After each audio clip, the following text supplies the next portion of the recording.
तो अब कौन बचा फेडरेशन संभालने वाला, सिवाय फौज के कौन बचा है? अब पलस्तीन में देखो क्या हशर है, गाजा में देखो क्या हशर है, लोग जूते खा रहे हैं, मर रहे हैं। अगर ये हमारी फौज नहीं हो तो हमारा भी यही हशर होगा। तो हम नहीं चाहते कि हम खुआर हों, खराब हों। ये हमारी फौज है जिसकी वजह से हम इज्जत से भी बैठे हुए हैं, सुकून से बैठे हुए हैं। यही फौज हमारी बॉर्डर संभाल रही है, यही सरहदों को संभाल रही है, दहशतगर्दी से मुकाबला कर रही है। इसी वजह से हम आराम से घूम रहे हैं, फिर रहे हैं। बाकी जहाँ तक सवाल है इलेक्शन का, इस पे भी मैं ज़रूर थोड़ी रोशनी डालना चाहूँगा। अब इंट्रा पार्टी इलेक्शन है।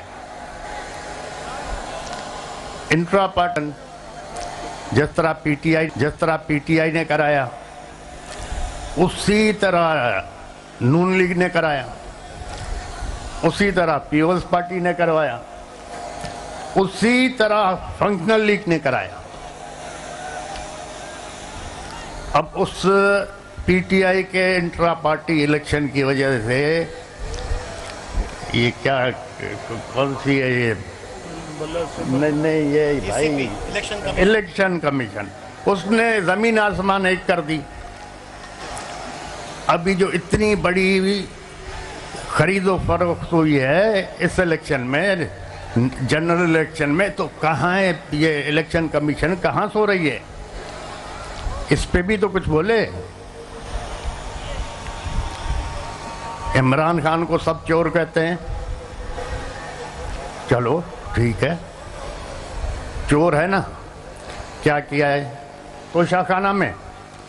क्या इमरान खान से पहले जो लोग आए थे, प्राइम मिनिस्टर या प्रेसिडेंट, उन लोगों ने कुछ नहीं लिया तोशाखाना से? उन लोगों ने गाड़ियां नहीं ली क्या तोशाखाना से? जबकि कानूनन वो गाड़ियां ले ही नहीं सकते।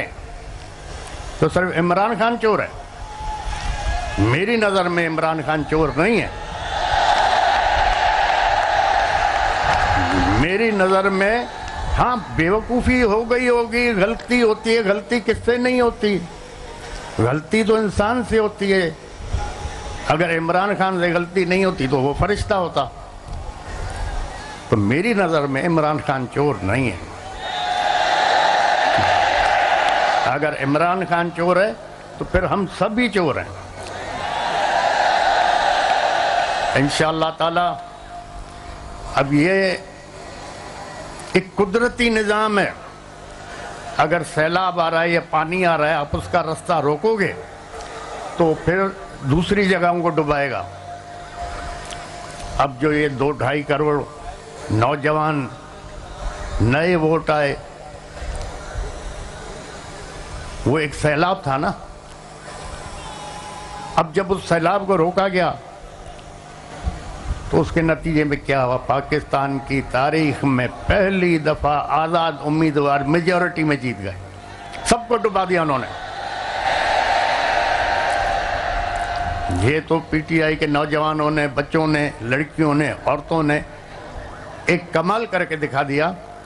न उसके पास सिंबल, न किसी को निशान का पता पड़ रहा था, और न फिर कोई सोच रहा था कि आज़ाद उम्मीदवारों को वोट मिलेंगे, लेकिन मिल गए। तो अगर किसी इस मुल्क में अगर आप इंसाफ नहीं दोगे, इज़्ज़त नहीं दोगे, तो लोग फिर इंसाफ के लिए अलग रास्ता निकालेंगे। काफ़ी वक्त पहले अखबार पढ़ रहा तो उसमें लिखा हुआ था कि जनाब 2 या 3 आदमियों को फांसी की सज़ा हो गई। 8-10 साल केस उनका चलता रहा। 8-10 साल के बाद सुप्रीम कोर्ट ने फैसला किया कि ये बेगुनाह है, इनको आज़ाद किया जाए। तो जेलर ने कहा जी आज़ाद कहाँ से करें, 6 महीने पहले फांसी हो चुकी है। अब हमारे पास इंसाफ तो ऐसे चलते हैं। अब सुप्रीम कोर्ट कह रहा है इसको आज़ाद करो, जेलर कहता हमने फांसी दे दी क्योंकि उसको फांसी की सज़ा हुई थी। अपील 10 साल के बाद कोर्ट ने सुनी। तो जहां ना इंसाफ होगा न इज्जत होगी तो फिर लॉ एंड ऑर्डर तो जरूर खराब होगा इंशाल्लाह ताला। अब सोचना यह है कि कानून के दायरे में रहते हुए और इज्जत से इस मसले को बाकी पार्टियों के साथ ये हो गई, जमात इस्लामी हो गई और मज़ीद जो भी हमारे साथी हमारे साथ आना चाहें, हम उनसे मिल के उनके मशवरे के साथ इसको चलाएंगे। जहाँ तक मुझे पता है, जो मैं समझता हूँ, जो ऊपर खिचड़ी बन गई है, 8-10 महीने से ज़्यादा ये हुकूमतें चलना ही नहीं है।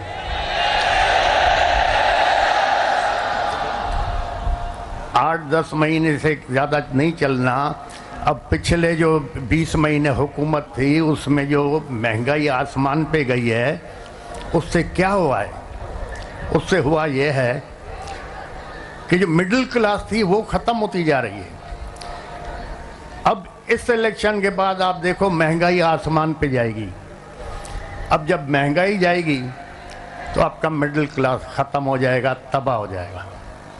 माशरे को अमीर आदमी नहीं चलाता, न गरीब चलाता, माशरे को मिडिल क्लास चलाता है। जब मिडिल क्लास ख़त्म हो गया तो आपका माशरा ख़त्म हो जाएगा। तो खुदा के लिए जो ये देख रहे हैं हालात किस तरफ हमारे जा रहे हैं, इनको सोचना चाहिए। और ये 8-10 महीने से ज़्यादा हुकूमत चलनी भी नहीं है। हो सकता है अब फौज ने सबको आजमा लिया, अब आजमाने के लिए बचा क्या है? हो सकता है इमरजेंसी डिक्लेयर हो जाए या मार्शल लॉ लग जाए। यही जज उसको प्रोटेक्शन देंगे, यही जज जो इधर बैठे हुए हैं, यही जज लीगल कवर देंगे।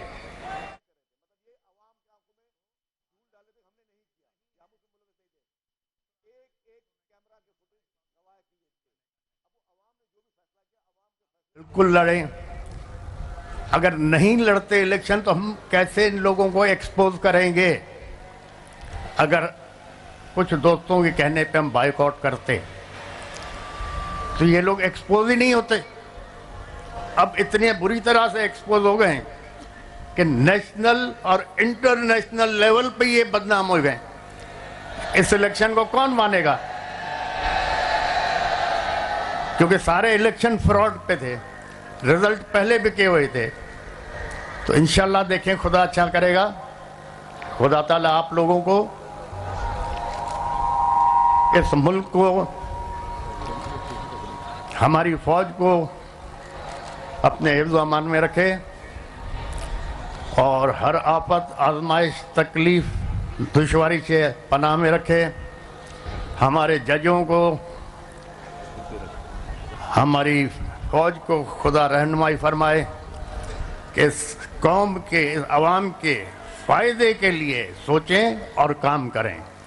आप लोगों की सबकी मेहरबानी। आप लोग दूर से आए और दूसरा ज़्यादा मैं तकरीर कर भी नहीं सकता, तकरीर मुझे आती नहीं। मेहरबानी, खुदा हाफ़िज़।